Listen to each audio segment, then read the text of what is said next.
اچھا سر، کئی ممالک میں دنیا میں روزانہ کی بنیاد پہ پیٹرول جو ریٹ ہے وہ چینج ہو رہا ہے، اور کئی ایسی یعنی وہاں مثالیں ہیں کہ یہ ظاہر ہے قابل عمل پالیسی ہے یہ والی، تو آپ اس کی مخالفت کیوں کر رہے ہیں؟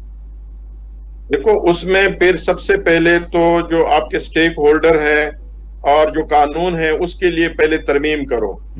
آپ نے جو بات کی ہے بالکل صحیح ہے، لیکن امریکہ یورپ کی مثالیں دیتا ہے، لیکن وہاں پہ جو پیٹرول پمپ کی حیثیت ہوتی ہے وہ آزاد ہوتا ہے، یا اگر وہ انڈر کمپنی ہے تو پھر کمپنی کا پروڈکٹ آتا ہے، کمپنی کو جو اس میں پروفٹ اینڈ لاس ہوتا ہے اس کی قیمت بڑھنے یا کم ہونے پہ، اور جو وہ آپریٹر یا ڈیلر ہوتا ہے وہ صرف اپنا کمیشن لے لیتا ہے۔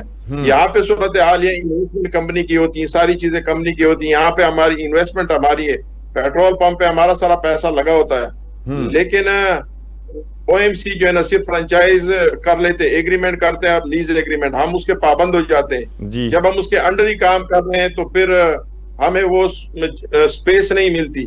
ہم تو کہتے کہ اس کو بھی آزاد کر دو، ہمیں بھی آزاد کر دو، پیسہ ہمارا لگا ہوا ہے، کنٹرول اس کا ہے، مرضی ان کی ہے۔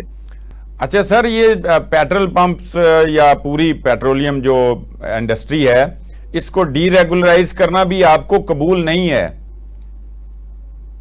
نہیں۔ اچھا، اور جو 8.5 روپے فی لیٹر لے رہے ہیں یہ بھی کم ہے؟ بھی کم ہے۔ اچھا، تو سر مسئلے کا حل کیا آپ بیان کرتے ہیں؟ یہ پرسنٹیج میں ہونا چاہیے۔ پرسنٹیج اس طرح ہو کہ پیٹرول بڑھے تو اس کی پرسنٹیج بڑھ جائے، اور پیٹرول کا ریٹ کم ہو تو پرسنٹیج کم ہو جائے، اس کا پرافٹ کم ہو جائے گا، کیونکہ جو رننگ کیپٹل ہے جتنے پیسے اس میں آپ زیادہ ڈالیں گے، مثال کے طور پہ ابھی 300 روپے کا لیٹر ہے، اگر آپ کا جو ہے نا 10,000 لیٹر آتا ہے تو یہ 30 لاکھ کا ہوگا یا پتہ نہیں کتنے کا ہے مجھے، تو اس کی کاسٹ بڑھتی ہے۔ جب اس کی کاسٹ بڑھے گی تو پھر لازمی بات ہے انویسٹمنٹ زیادہ ہے، جب انویسٹمنٹ زیادہ ہوگی تو لازمی بات ہے اس کا پروفٹ بھی زیادہ ہونا چاہیے۔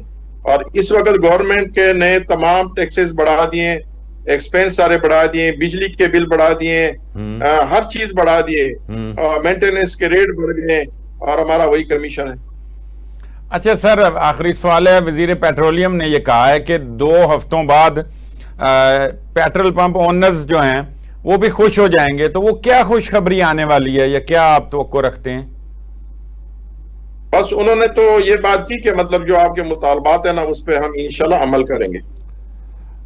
اچھا، اس کے سر مجھے صرف یہ بتاتے جائیں کہ عام جو یوزر ہے، عوام ہے، اس پہ اس کے منفی اثرات نہیں زیادہ مرتب ہوں گے؟ جتنا ظاہر پہلے لیوی ہے وہ بھی بہت زیادہ ہے، پھر یہ جو پرسنٹیج ہے یہ بھی بڑھ جائے تو وہ عام یوزر جو ہے وہ بہت متاثر نہیں ہوگا؟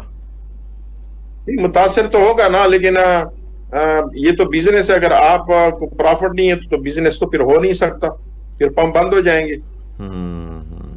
ٹھیک ہے سر، پرافٹ آپ کو نہیں۔ جی آپ بتائیے، بول رہے تھے آپ پرافٹ پہ۔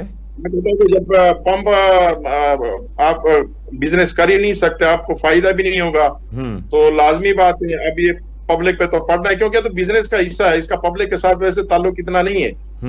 مطلب چیز اگر آپ پرچیز کریں گے آخر میں لینا تو بندے سے، تو پھر تو ہم کپڑے بھی نہ پہنے، کیونکہ آگے پھر وہ اس کے اوپر جو ٹیکس لگ رہا ہے وہ بھی تو پبلک سے لیا جا رہا ہے۔ صحیح ہے، آپ اپنی جگہ پہ درست ہیں۔ بہت شکریہ ہمایوں خان صاحب۔